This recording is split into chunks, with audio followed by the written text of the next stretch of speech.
Bapak Ibu, Saudara sekalian, kita dengarkan sejenak firman Tuhan, Kejadian 26 ayat 12 sampai 33.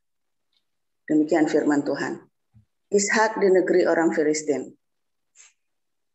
Maka menaburlah Ishak di tanah itu, dan dalam tahun itu juga ia mendapatkan hasil 100 kali lipat, sebab ia diberkati Tuhan.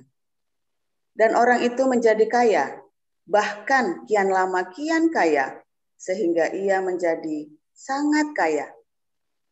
Ia mempunyai kumpulan kambing domba dan lembu sapi, serta banyak anak buah, sehingga orang Filistin itu cemburu kepadanya.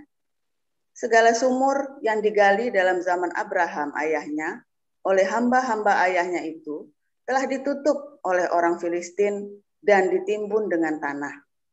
Lalu kata Abimelek kepada Ishak, "Pergilah dari tengah-tengah kami, sebab engkau telah menjadi jauh lebih berkuasa daripada kami."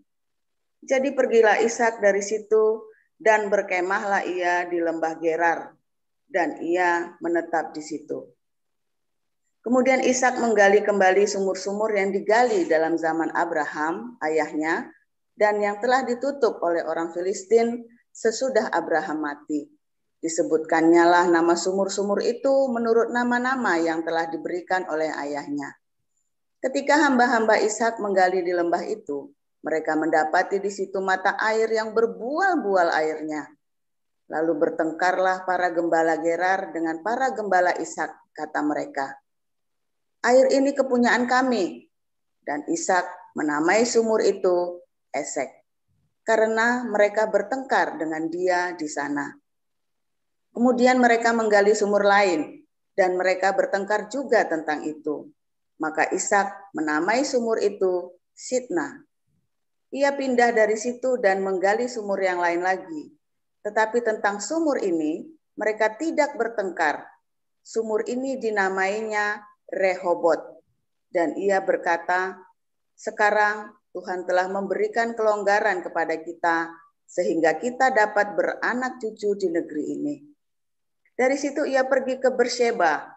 Lalu pada malam itu, Tuhan menampakkan diri kepadanya serta berfirman, "Akulah Allah ayahmu Abraham, janganlah takut, sebab aku menyertai engkau. Aku akan memberkati engkau dan membuat banyak keturunanmu karena Abraham hambaku itu." Sesudah itu Ishak mendirikan mezbah di situ dan memanggil nama Tuhan. Ia memasang kemahnya di situ. Lalu hamba-hambanya menggali sumur di situ. Datanglah Abimelek dari Gerar dan mendapatkannya bersama-sama dengan Ahuzat sahabatnya dan Fikol kepala pasukannya. Tetapi kata Ishak kepada mereka, "Mengapa kamu datang mendapatkan aku? Bukankah kamu benci kepadaku dan telah menyuruh aku keluar dari tanahmu?" Jawab mereka, "Kami telah melihat sendiri bahwa Tuhan menyertai engkau. Sebab itu kami berkata, baiklah kita mengadakan sumpah setia antara kami dan engkau. Dan baiklah kami mengikat perjanjian dengan engkau, bahwa engkau tidak akan berbuat jahat kepada kami, seperti kami tidak mengganggu engkau, dan seperti kami semata-mata berbuat baik kepadamu, dan membiarkan engkau pergi dengan damai. Bukankah engkau sekarang yang diberkati Tuhan?" Kemudian Ishak mengadakan perjamuan bagi mereka, lalu mereka makan dan minum. Keesokan harinya pagi-pagi bersumpah-sumpahanlah mereka. Kemudian Ishak melepas mereka, dan mereka meninggalkan dia dengan damai. Pada hari itu datanglah hamba-hamba Ishak memberitahukan kepadanya tentang sumur yang telah digali mereka, serta berkata kepadanya, "Kami telah mendapat air." Lalu dinamainyalah sumur itu Sheba. Sebab itu nama kota itu adalah Berseba sampai sekarang. Demikian, Pastor. Ya, Ibu Ana akan membaca Amsal 10 ayat 22 dan Matius 6 ayat 33.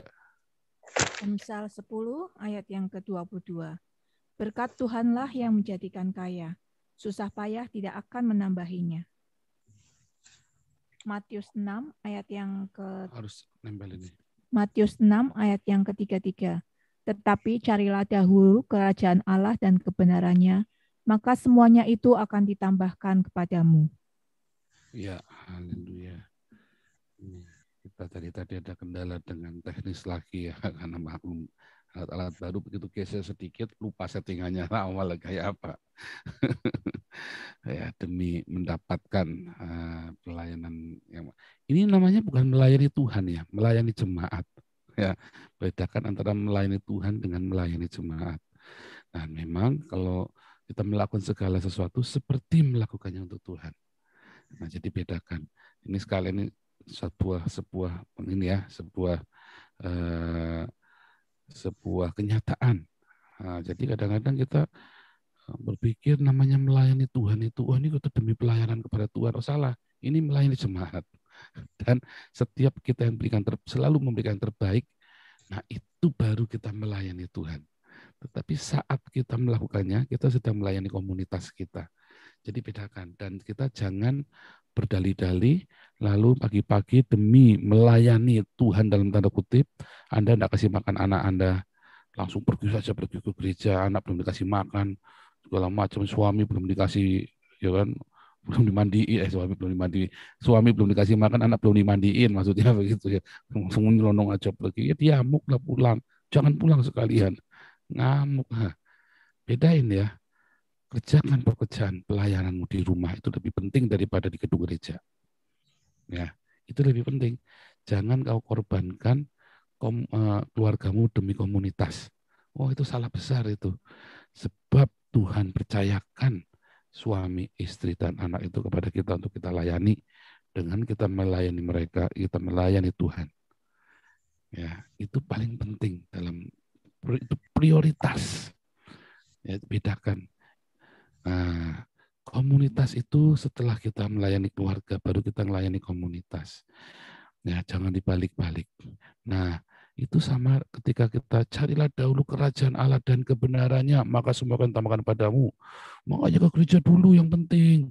Ya, tuh nanti suami nanti tuh, wah nanti, oh saya belum ini. Karena demi ngebetnya ngajak jiwa baru ke gereja, wah tuh nanti urusan, nanti Tuhan akan memberkati. Terus kesaksiannya, oh saudara saya tadi bingung, suami saya belum pulang apa, tapi saya utamakan kerajaan Tuhan dulu. Wah, saya melayani Tuhan dulu. Wah, kemudian tiba-tiba suami saya tidak marah-marah. Oh, itu bukan mujizat. Itu suamimu nahan diri, pengen nyiram pakai air gak jadi, itu nahan diri.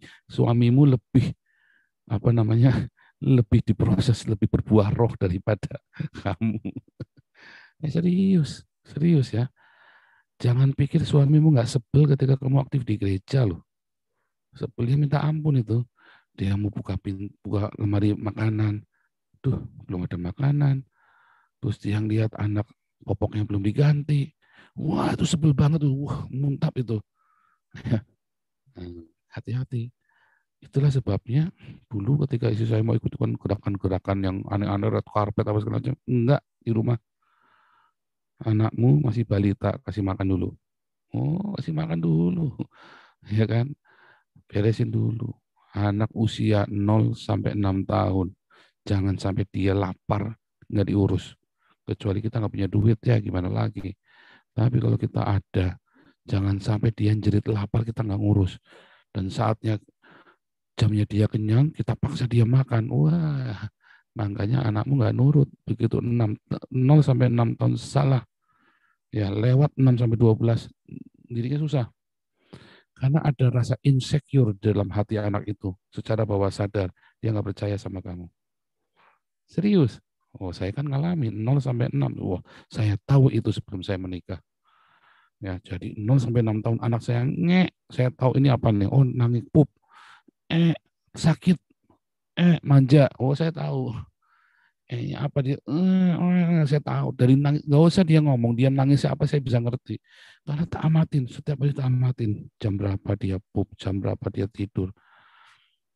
Banyak orang pusing. Wah, nggak bisa tidur semalam karena anak saya nangis. Karena Anda tidak melayani keluargamu. Anda nggak ngerti. Tahu nggak supaya anak itu kalau malam tidur, siang jangan boleh tidur. Sesedikit mungkin, kesian amat ya, bukan, dia tertidur, tapi kita tahu dihitung jamnya, kira-kira 20 jam dia tidur, makin lama makin kurang jadi 16, jadi 12 jam, begitu dihitung. Terus setiap kali ini bangunin, diajak main. Jadi begitu jam 8 tidur, bangunnya jam 6 pagi. Diatur, kami ngatur begitu. Anak saya semua nggak ada yang bikin susah kita. Kita atur, ya, itu bisa. Masalahnya saat anak lagi tidur malam-malam kita pakai mainan, usah diganggu, salah. Ada dibuat kita yang ngatur jam tidurnya dia. Nah dia ikut, saatnya dia lagi maksa mau tidur, kita ajak main. Wah kita ajak main, nanti jamnya tidur jam 8, nanti dia bangun jam 6 pagi. Malam nggak akan bangunin kita. Waktu dia lapar, kita tahu dia laparnya apa. Jangan sampai anak nangis, lapar, kita nggak ngerti. Anak itu sampai seharian popoknya nggak diganti. Wih, jangan sampai. Rasa insecure itu membuat nanti di atas 6-12 tahun itu susah. Itu nanti di kelas apostolik saya ngajarin itu ya. Itu susah. Ada periode-periode dan begitu kita hilang satu, periode berikutnya kita repot. Bayarnya 2 kali lipat. Udah gitu, kita nggak membayar, malah kita tabokin anak kita. Wah, tambah runyam lagi. Terus kita, saya mau ke gereja dulu, melayani Tuhan dulu. Hati saya jadi gak damai nih gara-gara kamu. Salah. Kamu bikin damai dulu tuh di rumah. Baru kamu pergi ke komunitas. Jangan dibalik-balik. Ya, mencari kerajaan Allah itu bukan seperti itu. Tapi kita layani dulu anak-anak. Karena anak-anak yang tidak kita layani dengan baik. Ya, nanti kita nuai hasilnya. Jangan salahkan Tuhan ketika dia memberontak. Saya banyak melihat anak-anak umur 8-12 tahun itu, dia ngelawan sama orang tua susah sekali. Ya, yang salah siapa? Nggak tahu anak ini kenapa susah begini. Yang salah kita, orang tua. Karena 0-6 tahun dia tidak kita kehilangan rasa secure. Insecure, ya, tidak secure. Tapi kalau 0-6 tahun itu dia benar, 6-12 tahun kita cuma bilang bukan takut ya. Dia cuma nyeringis, hehehe. Cuma begitu aja, terus dia ngeloyor. Anak saya itu udah umur 10 tahun kan nakal-nakalnya tuh 10 lagi belagu-belagunya kan. Dia naik sepeda ngebut. Wah, hati-hati belok jatuh. Kita cuma ngomong 2 kali saja dan dia jatuh gubrak. Dia cuma pulang berdarah-darah semua, udah dedel semua tangannya. Terus kita cuma tanya, sakit? Sakit lah. Dia cuma diem aja. Terus kita obatin, terus nyengir-nyengir lagi, udah. Tapi nggak sampai yang resek-resek begitu. Karena 0-6 tahun dia secure. Saya hanya pukul anak saya sekali, pakai sabuk sekali ya. Nggak keras-keras juga, cuman itu hanya sekali. Ya, bukan saya pukulin tiap kali. Enggak pernah. Dua-duanya. Padahal saya dulu nakalnya minta ampun loh. Saya waktu kecil tuh saya ini minta ampun. Karena itu tadi insecure. Jadi waktu karma turunan, bukan. Itu rasa secure itu. Ingat-ingat ya. Itu melayani Tuhan. Seperti anak panah di tangan pahlawan. Anak-anak itu Anda layani dulu. Jadi ketika kita melayani anak-anak itu, kita sedang melayani Tuhan. Karena anak-anak itu nanti kalau besar dia akan memuliakan nama Tuhan. Dia akan mencari Tuhan dalam kesesakannya seperti kita orang tuanya. Itu melayani Tuhan. Ya, kita sekarang balik lagi masalah Ishak. Enak ya kalau baca Ishak tadi. Ini tadi kan temanya kan mau jadi kaya, menjadi kaya kan. Tapi ingat-ingat ya, Tuhan Yesus bilang, di mana hartamu berada, di situ hatimu ada. Orang kaya susah masuk kerajaan surga. Jadi menjadi kaya itu, jadi Anda dilema itu. Menjadi kaya, iya, orang kaya susah masuk kerajaan surga. Tapi kita lagi cerita, seperti apa kekayaan itu. Lihat ya di Kejadian 26 tadi mulai dari ayat yang ke-12 itu. Keren nih, ayat 12-13. Maka menaburlah Ishak di tanah itu dan tahun itu juga ia mendapat hasil 100 kali lipat. Nabur langsung panen. Wah, paling enak itu. Langsung panen. Itu jackpot itu. Anda kerja sekali langsung jadi itu.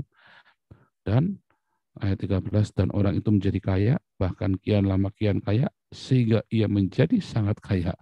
Waduh, katakan amin. Amin. Yang keras dong, amin begitu kan. Cuma kan nggak bisa dinyalakan mikrofonnya. Ya. Amin nggak? Oh, nggak amin mah kelewatan loh. Dan orang itu menjadi kaya, bahkan kian lama kian kaya sehingga ia menjadi kaya. Wah, amin, harusnya dihafalin ini ayatnya kalau perlu. Dihafalin, tempel, ditulis, ditato kalau perlu kan. Kalau perlu ditato. Nanti kalau sudah ditato, saya ingatkan, hati-hati orang kaya susah masuk kerajaan surga. Haleluya. Kurang asem ini. Saudara, singkat cerita, namanya orang kaya itu kan ternaknya banyak, butuh sumur. Ya, padang gurun itu butuh sumur. Di situ padang gurun itu ya, itu bukan Manado, bukan Tomohon itu. Itu padang gurun itu. Sehingga butuh sumur. Dulu Abraham bikin sumur. Ya, makanya dulu Abraham sampai Sarah itu demi bisnisnya itu ya, sampai harus pisahan jauh. Ya, harus pisahan jauh.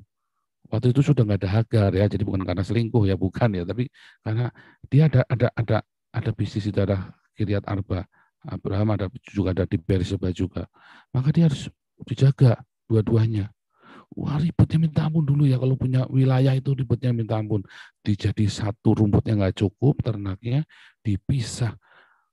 Kalau dipisah, maka dia harus tungguin dua-duanya. Nah itu begitu, seperti repotnya, bayangin.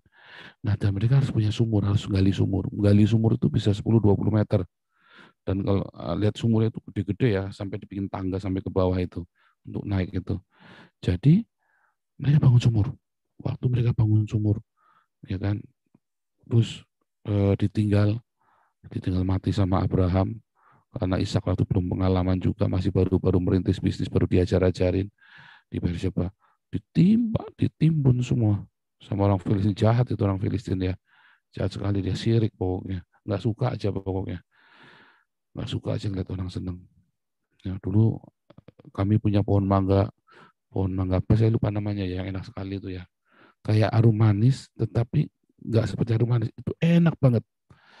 Mangga mudanya saja manis, mangga mudanya itu manis dan enak, nggak ada asam-asamnya, itu nggak ada ya. Waktu manisnya pun nggak manis legit, manis tapi nggak legit kayak arum manis, jadi enak, pas gitu manisnya. Nah, saya nggak tahu kenapa tetangga itu selalu nyiram. Saya nggak tahu siapa yang nyiram, pokoknya selalu ada minyak tanah di situ. Disiram pakai minyak tanah rupanya sama tetangga. Pokoknya nggak seneng ya, kalau susah kalau ngeliat orang seneng, seneng kalau ngeliat orang susah, itu kata Pak Jenderal kemarin ya. Itu mentalitas itu loh. Nggak susah kalau ngeliat orang seneng, dan seneng kalau ngeliat orang susah. Repot kan kalau mentalitas begitu. Nah itulah kehidupan di mana-mana, di kota-kota besar dan di kota-kota kecil juga ada. Ya itu tetangga buang sampah di depan selokanmu, itu biasa, itu biasa. Oh Pak, tetangga saya nggak begitu. Iya, soalnya ada satpamnya, Anda tinggal di perumahan yang elit kan. Kalau tinggal di kampung ya begitu kehidupannya. Ya, musuh utamamu tetanggamu, tetangga sebelahmu itu musuhmu, ya kan. Kronimu itu RT sebelah, kronimu itu biasa itu. Nanti kalau kira onjok-onjokan, ada ribut, nanti tetangga yang manas-manasin. Gitu ya. Nanti kalau lagi anakmu lagi apel-apelan, yang nyerobot anak tetangga. Nah, itu biasa, itu begitu, itu di mana-mana. Apalagi saya waktu di Jakarta itu sempat ditinggal di kota yang masuk lorong motor aja mau masuk susah itu kita tinggalnya. Rumah itu sebelah-sebelahan, empet-empetan. Nah, ngalamin saya begitu ya. Susah ngelihat orang seneng, seneng kalau ngelihat orang susah. Begitu saya udah dengar di PHK, terus ini datang ke rumah saya, ya kan, itu tetangga di PHK, itu memang orangnya begini, sambil nanti bibirnya diangkat satu. Kurang asem nih benernya. Orang di PHK dia malah seneng, kurang asem. Kalau kita kan anak Tuhan ya, jadi kita datang, kita anak Allah, kita datangin. Ya pura-pura kita nggak tahu, udah lagi nangis-nangis, putus asa. Iya, iya, Om gimana nih gini kok kita di PHK gini. Itu ya, ya udah ikut saya kerja karena saya begitu. Orang di PHK kok malah seneng, tetangganya orang ajar itu. Kan nanti kalau dorong dia, wow, tiba-tiba dia beli TV 50 inch, Wah, nyinyirnya minta itu kredit dari mana itu? Dapat utangan lagi itu. Utang lagi, utang lagi, utang lagi. Rasain lo biar debt collector datang disumpahin. Ah, jadi itu biasa ya. Tetapi lihat ya, ada 3 sumur, ada 4 sumur ya situ ya. Itu sebenarnya lagi cerita proses, sebuah proses ketika orang itu memulai dalam kehidupannya, dia berkarir, entah dia memulai usaha baru, entah dia memulai kehidupan yang baru, atau dia baru menikah, mulai rumah tangga yang baru, atau apapun. Selalu ada satu yang namanya esek ya. Selalu ada yang namanya esek. Ada pertengkaran, ada gesekan. Pertama kali kita masuk, selalu ada gesekan. Dalam komunitas yang baru, selalu ada gesekan. Besi menajamkan besi, manusia menajamkan sesamanya. Esek itu artinya ini ya, perselisihan, pertengkaran. Selalu ada kesalahpahaman. Enggak paham ya, sudah paham pun ya dibikin salah supaya salah paham. Ya kan? Pokoknya tadi susah ngeliat orang senang ngeliat orang susah. Dalam komunitas baru, yang dibutuhkan kita hanya perlu konsisten. Sehingga orang tahu bahwa kita ada kebaikan yang bersama dengan kita. Dan yang diperlukan adalah kita mengalah. Mengalah. Nah, susahnya apa sih mengalah? Susah Pak mengalah itu Pak. Dan ngalah itu gampang, cuman kita diam saja. Ya, yang susah itu bertengkar. Pagi-pagi kita mau ke kantor, bukannya kita jadi ke kantor, ini bertengkar dulu. Nah itu susah. Tapi kalau ngalah udahlah diamin aja, kita pergi aja. Ya kan? Enakan mengalah, wah kita mah dulu gitu saya, ribut tetangga. Wah itu tadi mami saya kalau lagi tinggal sama kita, tadi kan sarapannya petasan. Stop. Wah kita begitu. Begitu dia udah mulai sarapan petasan, istri saya itu, ibu Ana itu langsung colek-colek, tuh, mami udah mulai tuh sarapan petasan tuh. Waduh, langsung cepet bawain bubur ayam. Biar adem, petas saya jangan meledak. Gitu ya. Susah itu, semua itu dari muda sarapannya begitu. Nah susah. Kalau watak di bawah ngurek ya, kita jangan marahin tuh mami kita. Pagi-pagi pembantu datang. Wah pembantunya ngamuk kan. Ya kita yang pecat pembantunya, bukan maminya kita marahin. Oh itu ibu kita kok. Masa ibu kita yang dimarahin? Ya, ada pembantu yang dimarahin. Jangan pernah bentak ibu saya. Kan begitu. Iya, Anda harus bela ibumu, jangan bela pembantumu. Oh, tapi susah Pak cari pembantu. Loh, tetap bela ibumu. Ya, jangan takut. Jangan takut. Karena ada berkat Tuhan di situ. Itu proses ya. Saya mengamati banyak. Kami sendiri mengalami proses. Kita selalu bela orang tua kita. Walaupun kita tahu cari orang buat kerja di rumah itu yang baik, yang jujur itu susah.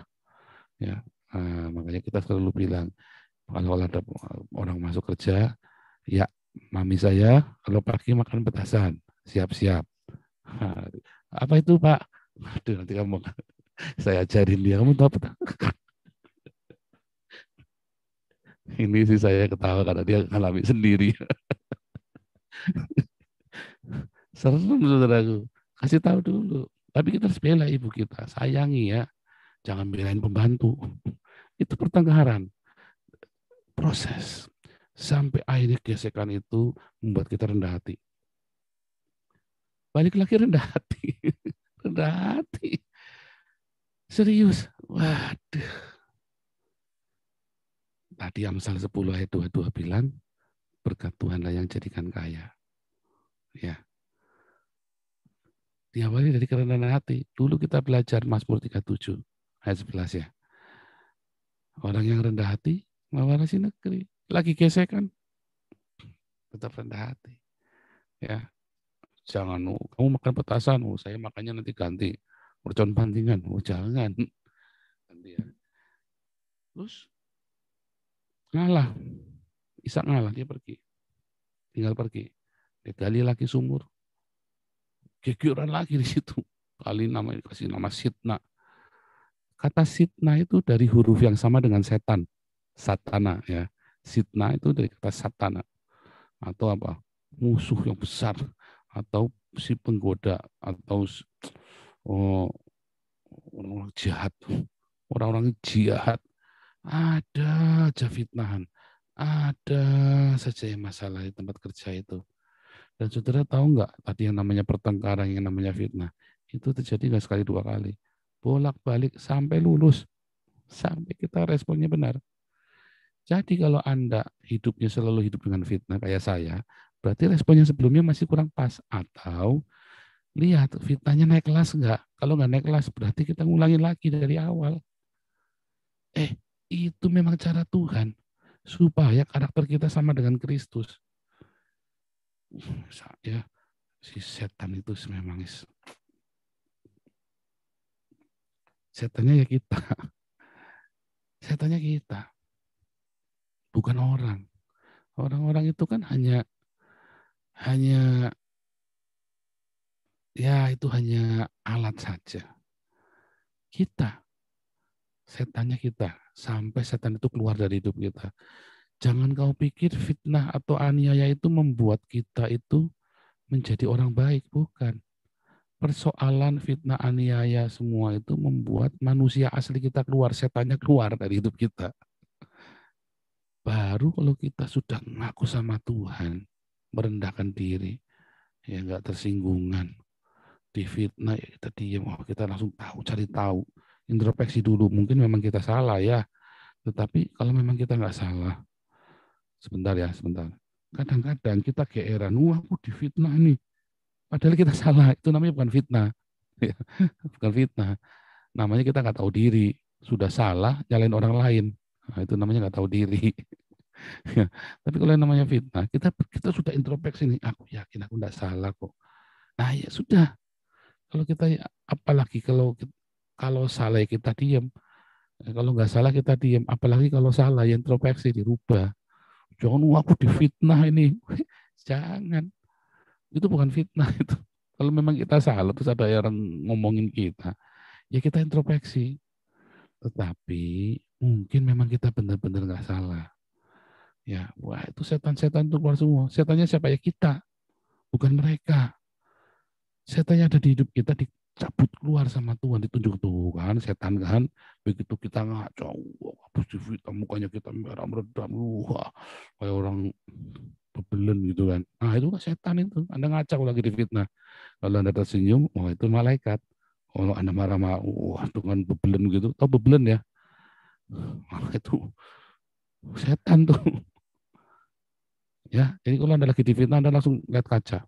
Kalau Anda tetap bersuka cita, ada damai sejahtera, ada shalom Tuhan. Itu malaikat Tuhan. Itu anak Allah. Tapi kalau saudara marah-marah, wah itu setan. Ya, itulah fitnah. Dan itu akan terjadi bolak-balik, gak cuma sekali dua kali. Ya, percaya deh, saya udah ngalamin. Wah, itu kan Pak Paul, saya sekali saja. Ya, haleluya kalau bisa sekali saja. Ya, karena saya ini memang rada dablek soalnya. Jadi kalau ujian itu 7 kali baru lulus. Semoga Anda sekali saja lulus. Nah, saya ini dablek soalnya 7 kali baru lulus. Ya kan? Nah, kalau Anda bisa melewati masa-masa itu dengan kerendahan hati semua, nanti Tuhan akan kasih Rehobot, kelegaan. Kasih kelegaan. Ya nggak mungkin seumur hidup Anda susah terus, itu nggak ada. Ada masanya kasih kelegaan. Di saat kelegaan itu ya Anda mulai ngatur posisi, ngatur situasi. Jangan kalau lagi lega Anda malah bergantian fitnah orang. Lagi lega Anda malah gantian keributin orang. Ya, jangan gitu.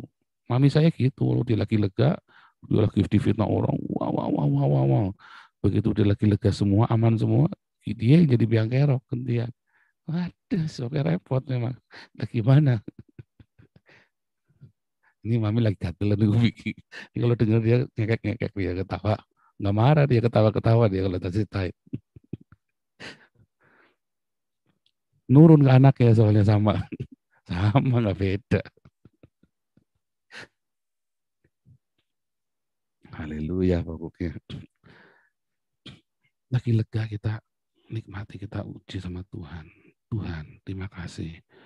Dan lagi dalam kelegaan itu kita banyak menyembah, banyak waktu untuk baca firman Tuhan. Kita banyak waktu untuk berkreasi untuk Tuhan, ya, bagaimana memberitakan Injil, bagaimana berdiakonia, memperbaiki waktu-waktu yang tersita habis, ya, ketika kita dalam masa-masa pergumulan, anak-anak diperhatikan lebih lagi, suami atau istri diperhatikan lebih lagi, ya, ada quality time. Jangan lagi lega malah tinggal nonton bioskop, nonton drama Korea, ya jangan. Serius, banyak orang di waktu masa kelegaan, dia tidak bisa gunakan waktu itu. Padahal Tuhan kasih masa kelegaan itu buat Anda istirahat. Ya, supaya Anda tenang dulu, lega. Untuk pertempuran berikutnya, the next level. Jadi di masa kelegaan, aduh, sudah, jangan. Di masa kelegaan, Anda banyak baca firman Tuhan, siapkan belajar Alkitab lagi. Karena siap-siap next level. Selalu, hidup itu begitu. Tidak akan berhenti, itu yang namanya pencobaan itu. Tidak akan berhenti yang namanya godaan itu. Selalu ada sitnah, selalu ada esek, selalu ada sitnah. Nanti akan mengalami Rehobot. Ada masa-masa kelegaan. Nanti akan mengalami siklus lagi. Dan lebih berat. Sesuai dengan level kita. Sampai respon kita pun lebih sempurna. Sampai begitu ada fitnah, tenang aja, ketawa. Sampai ketika orang ada orang ajak bertengkar pun cuma buat bercandaan doang. Ada orang fitnah buat bercandaan doang. Nah, enak kan? Ada orang fitnah, kamu nih difitnah ini, kamu tuh bisa begini, tenang saja, buat bercandaan saja. Kalau ada orang fitnah itu, kenapa? Karena kita sudah tahu endingnya toh. Anda sudah ngalamin 7 kali difitnah, masa nggak pinter-pinter sih? Kelewatan loh. Saya aja pinter. Saya aja ndablek aja pinter 7 kali difitnah sampai pinter. Sampai pinter saya kalau 7 kali difitnah, saya langsung, wah sebentar lagi mau dapat duit nih. Serius. Dulu saya kalau difitnah saya beker-beker itu, wah sudah sedia parang, sedia gobang celurit. 7 kali difitnah. Lama-lama difitnah pinter saya. Wah kali ini difitnah saya bilangnya apa? Haleluya. Dulu saya bilang, aduh Tuhan, kelara-lara. Lihat ya prosesnya nih. Pertama kali kita mengalami fitnah atau gesekan. Tuhan, Tuhan, mengapa mereka begitu jahat? Oh ya Tuhanku, aku mengampuni mereka. Hari kedua, Tuhan, kenapa mereka jahat? Yang ketiga difitnah, Tuhan, aku nggak terima Tuhan.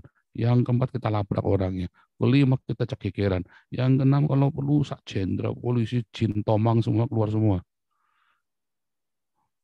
Nggak bertobat, tambah hebat lagi. Tambah nafsunya tambah gede lagi. Jadi setan kita benar-benar. Sampai ada kita bertobat.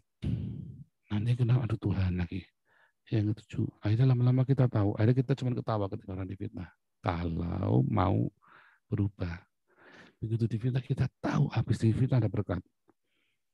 Habis ada orang ngajak bertengkar, kita tetap rendah hati, ada berkat. Selalu kita cuma butuh diam. Kita cuma butuh mengalah. Kita cuma butuh rendah hati. Susahnya apa sih? Daripada kita ribut malah lebih susah lagi. Kita rendah hati. Bukan takut. Bukan takut. Bedakan. Nah, bedakan antara takut. Nah, kalau takut jangan sampai. Kalau saya takut tak beraniin sekalian. Tapi kalau saya nggak takut, bercandain. Kalau saya, kalau saya nggak takut itu justru saya jangan malah lawan. Saya minggir. Saya minggir bukan karena saya takut. Saya minggir karena saya tahu. Habis ini ada berkat. Ngapain saya kehilangan berkatnya? Dapat poin. Istrinya kan dapat poin toh. Dah diam. Maka ada Rehobot nanti. Di Rehobot kita siap-siap lagi untuk masuk ke tahap berikutnya. Sampai akhirnya kita bisa mengalami apa? Sheba. Kata Sheba itu sebetulnya ada 2 artinya. Satu artinya bersumpah-sumpahan, berjanji, nanti nggak akan ribut lagi. Sheba itu kan kata Syaba. Sama ya, Shin, Bet, Ayin. Tapi juga berarti angka 7, kesempurnaan. Itu mulai sampai 1 titik hidup akan stabil. Ada 1 titik yang hidupmu stabil. Ya, ada 1 titik itu yang disebut dengan jin, setan orang doyan, demit orang dulit. Wah itu udah ada masa-masanya kita masuk dalam titik itu. Ya, ada masanya nanti dalam titik itu kita. Saat di hari ke-7 penciptaan itu, ya Tuhan memberkati. Ya, disebut dengan Tov Meot, ya Tuhan bilang sungguh amat sangat baik. Sungguh sangat baik. Itu yang namanya setan ora doyan, demit orang dulit. Saat itu masa-masa itu saudara akan jadi berkat. Saudara akan menjadi pengayom bagi banyak orang. Saudara akan menjadi pendoa, menjadi gembala bagi banyak orang. Tapi saudara harus mengalami itu tadi, harus mengalami esek, harus mengalami sitna, dan mengalami robot, balik lagi ke sana lagi. Harus begitu, ada proses kehidupan sampai kita mengalami seba, ber seba, sumur ya, ber itu sumur, sumur seba. Perfect. Ya. Kita mengalami satu perhentian di hari ke-7 itu kan. Setan orang doyan, demit orang nulit. Akan ada masanya itu, tapi kita harus lewatin. Kalau saudara nggak ngelewatin, ya bolak-balik ujiannya itu terus, bolak-balik sampai mati. Ya, haleluya. Dan firman Tuhan berkata apa? Berkat Tuhanlah yang menjadikan kaya. Lihat ya, kalau di dalam terjemahan aslinya, di dalam bahasa Ibrani-nya, berkat Tuhanlah menjadikan kaya, Tuhan tidak menambahkan kesusahan di dalamnya. Jadi banyak orang kaya, punya uang, sambil susah, puter-puter sana, puter sini, stresnya minta ampun kayak saya dulu.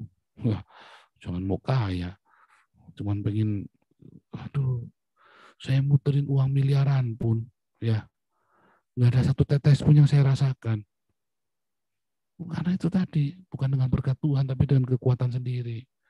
Bukan dengan kerendahan hati, tetapi dengan apa? Dengan ego, dengan kesombongan. Saya bilang, oh saya ini sekolahnya pintar kok. Oh saya ini pengalamannya ini. Andalkan Tuhan. Tanya Tuhan, bagi-bagi Tuhan tolong. Rendah hati. Ya, rendah hati, rendah hati, rendah hati. Orang yang rendah hati mewarisi negeri. Luar biasa ya. Orang yang rendah hati itu mewarisi negeri. Luar biasa, Tuhan Yesus baik sekali. Berkat Tuhan yang menjadikan kaya. Tuhan tidak menambahkan kesusahan di dalamnya. Kalau kita andalkan Tuhan, berkat itu datang. Ya, berkat itu datang tanpa ada kesusahan. Walaupun cuma dikit, nikmati. Sampai Tuhan percayakan berkat itu. Bagaimana cara memperluas wilayah kita. Berdiakonia. Kalau kita dipercaya sedikit kasih setia, Tuhan kasih yang besar. Kelola dengan berdiakonia. Harus ada uang dari yang kita terima itu, harus ada yang kita bagi ke orang yang lain yang lebih membutuhkan. Susah-susahnya kita, pasti kita tetap bisa berbagi. Kalau kita punya, pasti kita bisa berbagi, walaupun cuma dikit. Ya, haleluya. Berkat Tuhanlah yang menjadikan kaya, Tuhan tidak menambahkan kesusahan di dalamnya. Carilah dahulu kerajaan Allah dan kebenarannya. Itu apa? Firman Tuhan. Cari firman Tuhan. Taunya kebenaran kan dari firman Tuhan di Kayosune kan. Firman Tuhan dari Logos yang jadi Rema. Maka semua itu akan ditambahkan kepadamu. Tambahkan. Ya. Bukan melayani di gedung gereja ya. Tadi ya salah itu pendeta-pendeta kalau khotbah itu ngawur. Anda mau diberkati, Anda pelayanan Senin sampai Minggu, nggak bakal diberkati Senin sampai Minggu pelayanan. Ya saya punya kenalan itu ya, sebenarnya om saya sih sebenarnya sih. Senin sampai Minggu pelayanan terus. Kerjanya kapan? Nggak pernah. Yang kerja istrinya ya kurang ajar. Jangan, nggak boleh. Kerabat saya nggak boleh. Saya langsung tegur langsung, nggak boleh om begitu. Jangan. Nanggap nggak? Anda pelayanan Senin sampai Minggu, itu nggak bikin diberkati Tuhan. Itu Anda melayani komunitas. Anda mendapat pujian dari komunitas. Bagus kalau dapat amplop, dapat PK. Melayani Tuhan itu Anda lihat di rumah. Anak-anak diurus dulu. Ya, suami atau istri diurus. Itu melayani Tuhan. Kemudian Anda jadi berkat buat mereka. Anda punya waktu, Anda pergi ke komunitas, Anda layani komunitas. Karena kita tetap harus berkumpul dengan komunitas supaya apa? Supaya jangan kuper, ya. Jangan apa tersinggungan, gak pernah gaul. Jangan ya, supaya kita bergaul. Berkat Tuhanlah yang menjadikan kaya, tidak ada kesusahan yang ditambahkan oleh Tuhan di dalamnya. Haleluya. Tuhan Yesus memberkati. Kita akan berdoa buat kesatuan tubuh Kristus ya. Supaya ada kebangunan rohani di Indonesia. Oke, kita ya